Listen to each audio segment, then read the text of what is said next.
We're previewing the Tampa Bay Bucks and the New Orleans Saints. We got 49 being the total. New Orleans Saints -3.5. Brian Leonard from WagerTalk.com. Mid-Major Matt from SportsMemo.com. I am Drew Martin. Mid-Major Matt, coming to you first. 49 being the total. New Orleans -3 in the hook at home. Any interest in betting this one?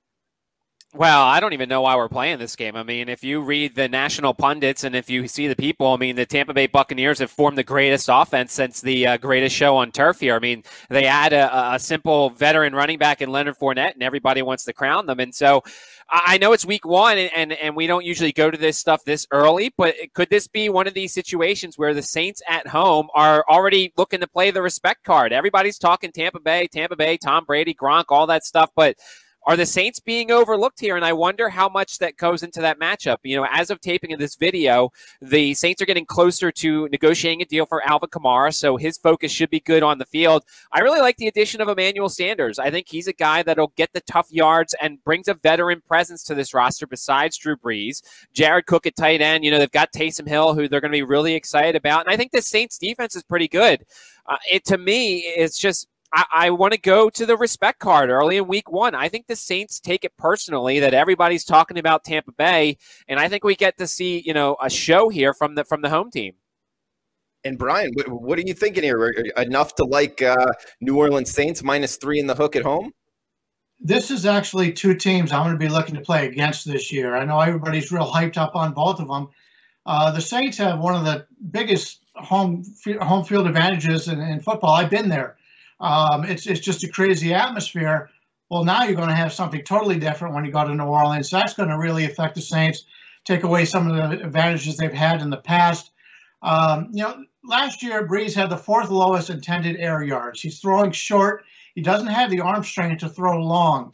If teams now know that he can't throw the ball long, they're going to be making the Saints work even harder to throw the ball down the field and move the ball. Now, they did spend a lot of money on the tight end position, and the addition of the extra wide receiver is definitely something that's going to help this team.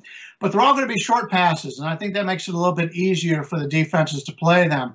Last year, the defense for New Orleans, the teams that they saw offensively, were 17th in the NFL last year. This year, go all the way up to 7th. So the defense is going to be playing a lot better offenses this year than what they saw last year. Tampa Bay, I don't even understand all the love for Tampa Bay. You know, if you got a coach that likes to play an aggressive offense, but they got Brady. Last year, he was 29th in the league with a clean pocket, 29th in the league under pressure. He had good, maybe not last year, but for all the other years in New England, he had a really good offensive line. And this offensive line isn't nearly as good as the ones that he had when he was in New England. In New England, the team had a lot more motion in the offense. And if you look at the teams in the playoffs, I believe it was the teams that final 8 in the playoffs last year, those are teams that all used a lot of motion. Well, Tampa Bay doesn't use motion in this offense, so that's a concern. They also have an extremely young secondary that can be picked on. I don't know if it'll happen in this game because you can't throw the ball long from New Orleans, but these are two teams that I think have some weaknesses that people haven't talked about. In Mid-Major Matt, coming back to you, I know it's, you know, why are they even playing this game? But we do have a 49 as the total, -3 in the hook. A lot of people out there watching the video to know what to bet on. Are you thinking total side? Do you have a lean or a play in this one? Well, actually, I might actually go to the prop side. I think, and I've been saying this all along, when it comes to Gronk, I think Gronk is going to be a touchdown guy, but the yards are just not going to be there. I think Gronk, between the 20, may not be as busy when it comes to guys like Godwin and Evans. They have O.J. Howard. They have LaShawn McCoy, Leonard Fournette. They have all these guys there. So to me, I'm looking at Gronk to score, but maybe not rack up a lot of yards here. The other underrated aspect somewhat, and I don't know how much you can get from it, but Jameis Winston is in New Orleans, and he's not going to play, and he's not going to do a lot of things, but he knows a lot about this Tampa Bay team. He knows what Godwin and Evans probably can't do well. He knows some of their blocking schemes. He knows some of this stuff.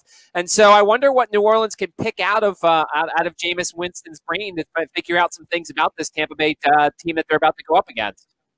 Good point there from Mid-Major Matt on Twitter at Mid-Major Matt, sportsmemo.com. We got Brian Leonard on Twitter at @BLeonardSports. Brian, you've been successful in this business for quite some time with no preseason coming into this game. Does that affect your handicap in this game, if not for all of week 1 in the NFL? And in conclusion, your thoughts here, side and total wise, with the Bucs and the Saints? Yeah, it's going to make a big difference, especially for the players that are usually there with the cheering fans. A physical game, we've heard the NBA players talk about it. It's a different type of game without the fans there. It'll be really different when you're in a physical type of game like the NFL.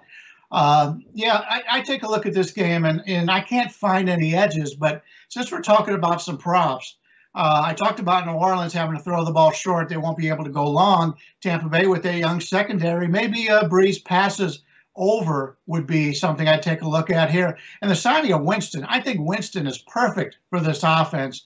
He's one of those guys that throws the ball long. He's more accurate when he throws the ball long than short. If there's ever comes a time, and nobody wants injuries, but if there ever comes a time when Breeze doesn't play, I'm going to like this New Orleans Saints better with Winston than I do with Breeze.